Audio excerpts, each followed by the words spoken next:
जब भी कभी सनातन धर्म की चर्चा होती है तब 4 वेद, 18 पुराण, 108 उपनिषद और 6 शास्त्र की चर्चा जरूर होती है। 4 वेद और 18 पुराणों के नाम तो सभी जानते हैं, परंतु 6 शास्त्र के बारे सब कोई नहीं जानते हैं। शास्त्र संस्कृत भाषा का शब्द है जिसका शाब्दिक अर्थ उपदेश, नियम या अनुशासन होता है। शास्त्र विशिष्ट क्षेत्र या विषय पर ग्रंथ को संबोधन करता है। 6 शास्त्र को 6 दर्शन या षड्दर्शन के नाम से भी जाना जाता है। ऋषियों ने वेद और उपनिषद का अध्ययन करके ही 6 शास्त्र का निर्माण किया है। भारत की आध्यात्मिक परंपरा विश्व की सर्वाधिक प्राचीन परंपरा है, जिसका मूल 4 वेद है। वेद को ही आधार मानकर कई ऋषियों ने इसकी दार्शनिक पृष्ठभूमि तैयार की। सर्वप्रथम अध्यात्म के रहस्यों को जाना तथा उसके अनुरूप ही अन्य 6 शास्त्र ग्रंथों की रचना की है। हिंदू धर्म के 6 शास्त्र कौन से हैं?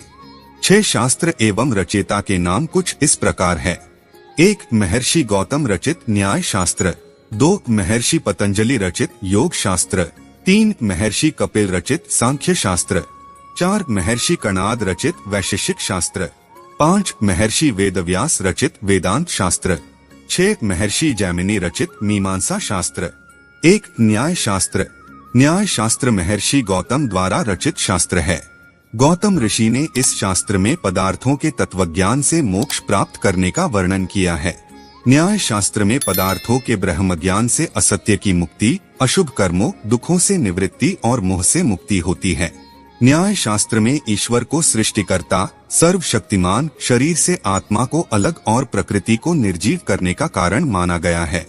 इसके अतिरिक्त न्याय शास्त्र में न्याय करने की पद्धति और विजय और पराजय कारणों का वर्णन किया गया है। प्रमाणार्थ परीक्षण न्याय।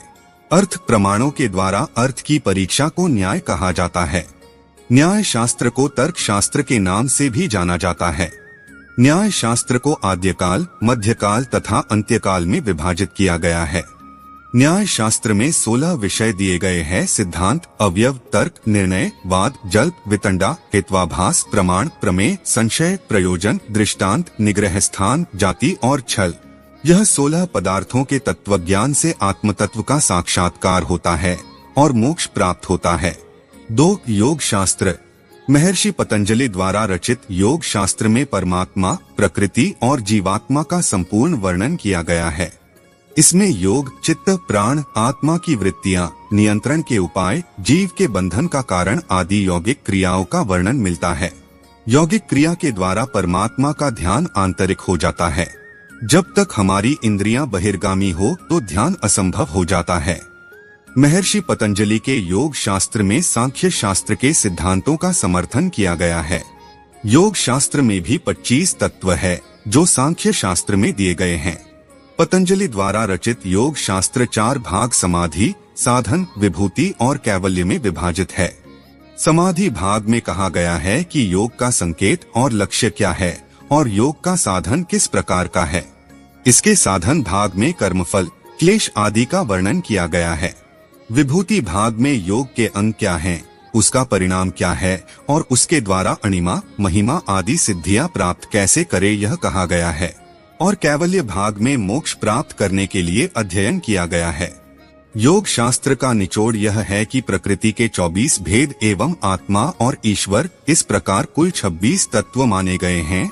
उनमें प्रकृति तो जड़ और परिणामशील है, अर्थात निरंतर परिवर्तन होना उसका धर्म है, तथा मुक्त पुरुष और ईश्वर ये दोनों नित्य, चेतन, स्वप्रकाश, असंग, देश कालातीत, सर्वथा निर्विकार और अपरिणामी है।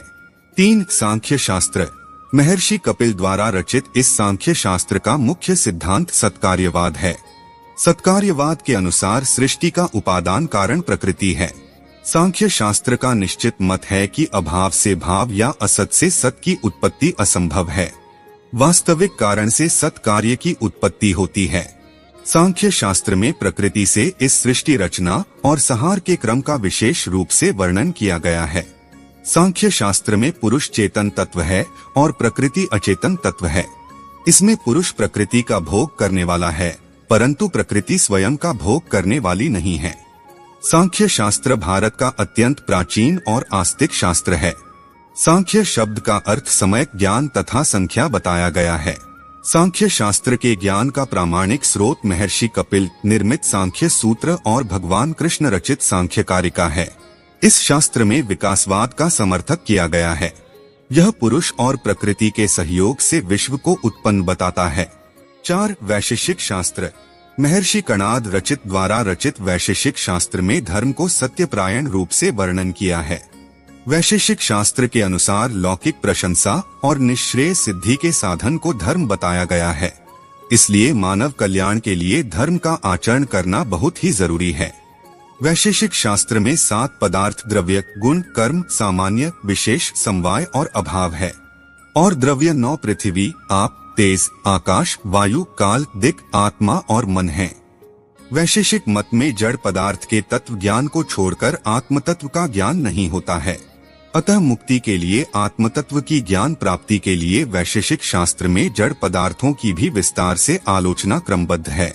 5 वेदांत शास्त्र। महर्षि व्यास द्वारा रचित वेदांत शास्त्र का अर्थ वेदों का अंतिम सिद्धांत होता है। वेदव्यास रचित ब्रह्मसूत्र वेदांत शास्त्र का मूल ग्रंथ माना जाता है। वेदांत शास्त्र के अनुसार ब्रह्मा सृष्टि का कर्ता धर्ता और संहार करता है। वेदांत शास्त्र में कहा है कि अथातो ब्रह्मा जिज्ञासा, अर्थात जिसे ज्ञान प्राप्त करने की अभिलाषा है वह ब्रह्मा से अलग है, नहीं तो स्वयं को जानने की अभिलाषा कैसे होती है। सब कुछ जानने वाला जीवात्मा हमेशा अपने दुखों से मुक्त होने के उपाय करता है, परंतु ब्रह्मा का गुण जीवात्मा से भिन्न है। वेदांत शास्त्र ज्ञान योग का स्रोत है जो मनुष्य को ज्ञान प्राप्त करने की दिशा में उत्साहित करता है। वैदिक साहित्य का अंतिम भाग उपनिषद है, इसलिए उपनिषद को वेदांत भी कहा जाता है। उपनिषद को वेदों, ग्रंथों और वैदिक साहित्य का सार माना जाता है। वेदांत के बारे में संपूर्ण जानकारी चाहते हैं तो आई बटन और डिस्क्रिप्शन में लिंक डाल दिया है, एक बार जरूर देखें। 6 मीमांसा शास्त्र।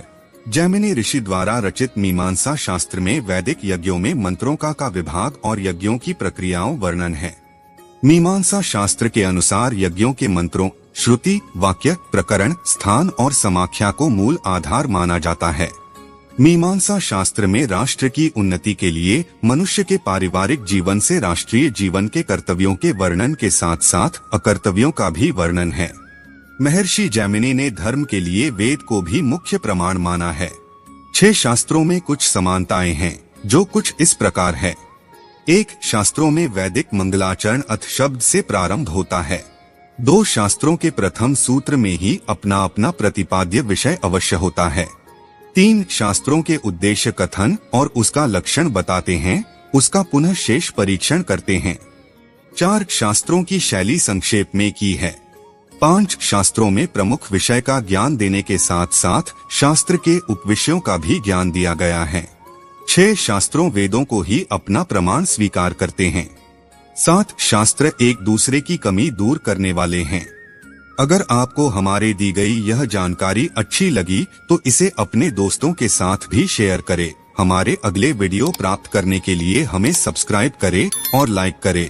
अपने सुझाव हमें कमेंट्स के माध्यम से दे सकते हैं। धन्यवाद।